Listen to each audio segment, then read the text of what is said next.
말씀드릴 내용은 그 벤젠, 이제 석유에서 유래한 그런 벤젠이 포함된 지하수를 그 사용했을 경우에 집안에서 일어날 수 있는 그런 벤젠의 노출, 그러니까 흡입, 섭취, 피부로 들어올 수 있는데 그런 노출량을 평가하는 것입니다. 우리나라의 그 특정 오일 유발시설, 그러니까 뭐 주유소라든지 혹은 여러 유독 화학물 그런 저장 탱크를 포함해서 그런 것들 유발시설은 2만 1,000개 정도가 있고 그 중에서 주유소는 한 60%를 차지하고 있습니다.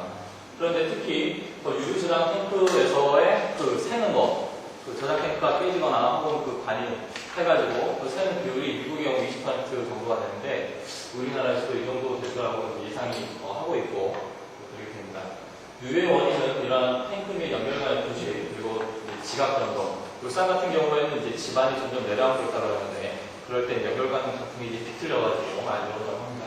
그러한 불량 밀봉 때문에 누유 원인이 되고 이러한 누유는 그 토양 및 지하수 오염을 가속화합니다.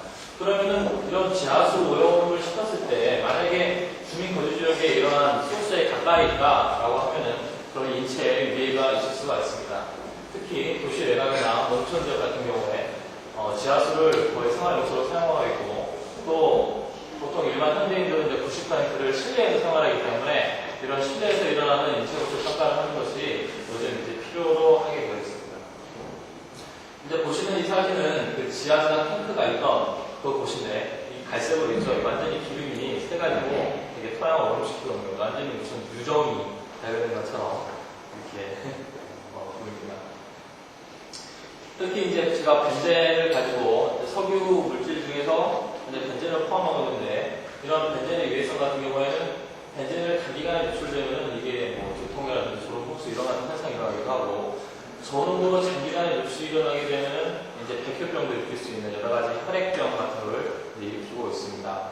특히 이런 벤젠은 속에 옥탄가를 넣기 위한 첨가적으로 사용되고 있고 이제 여러분들 BTX 하는데 BTX가 이제 주목받고 있는 이유는 다른 석유 화물보다 상대적으로 물의 녹는량이 이렇게 많다는 거. 그래서 지하수에 오염돼가지고 사람 몸에 들어올 수 있는 찬스가 많다는 거.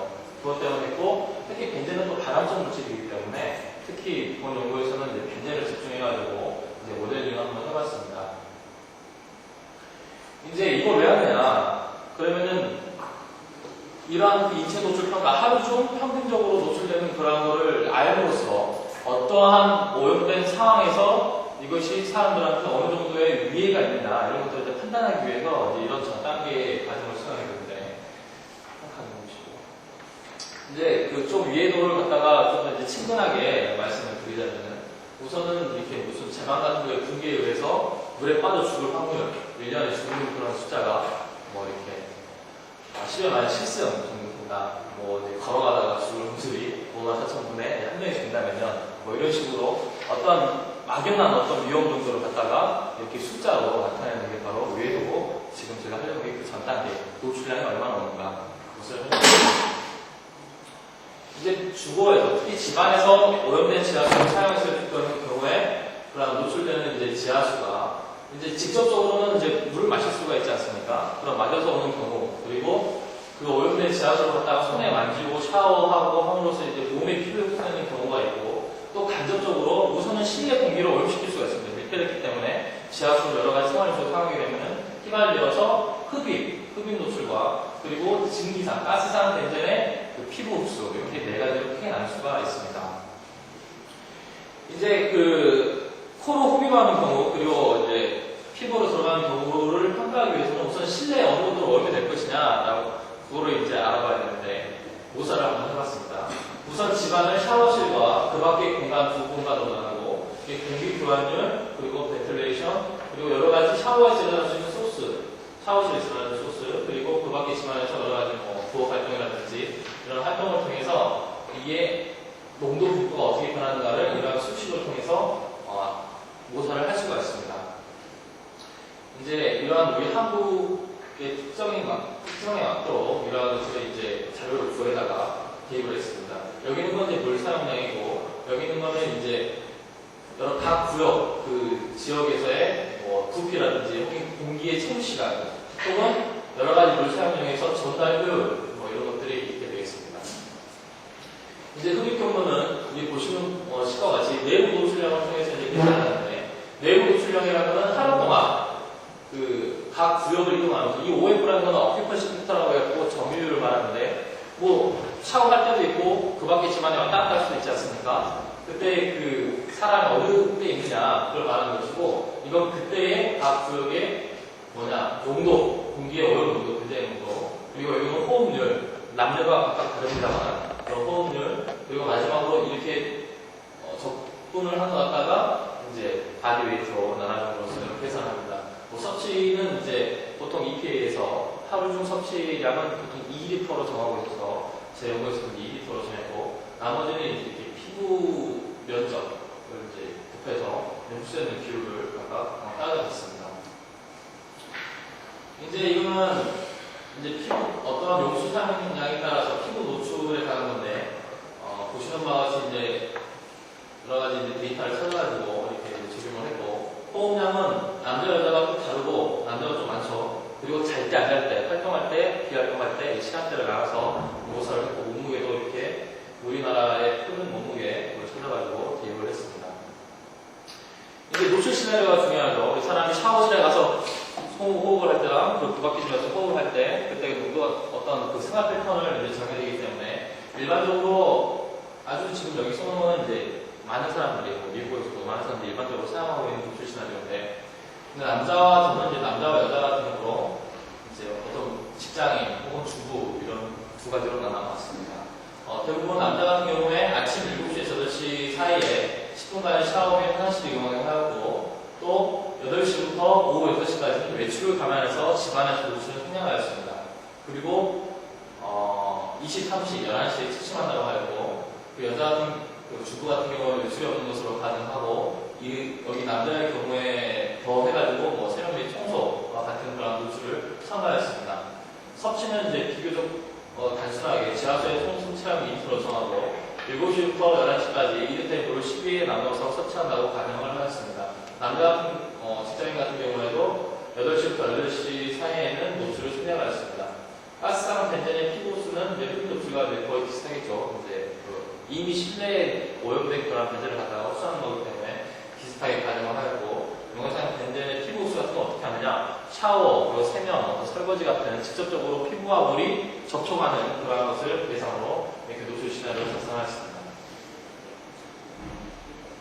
이제 보시면은 아까 그러한 어떤 인자를 갖다가 비교했을 때 하루부터 24시 하루 동안에 이제 농도 변화를 볼 수가 있는데, 샤워실 같은 경우에 이런 식으로 변화가 오는 걸 보실 수 있습니다. 주로 샤워 활동에 의한 물의 사용 때문에 실내 농도가 이렇게 높아지고 있는 걸 알 수 있고, 그 밖의 집안은 이렇게 샤워실에서 건져오는 벤젠에 의해서 이렇게 변화가 되는 게 주로 있고, 또 그 밖의 집안에서의 유일한 발생 소스인 어떤 세탁을 통해서 약간의 농도가 높아져서 이렇게 분포하는 것을 알 수가 있었습니다.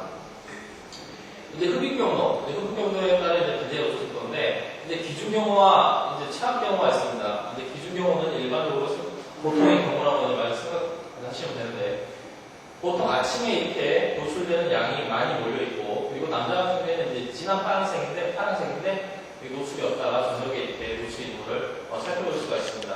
여성 같은 경우에는 하루 종일 지속적으로 노출이 있는 것을 이렇게 모사 결과를 알 수가 있습니다.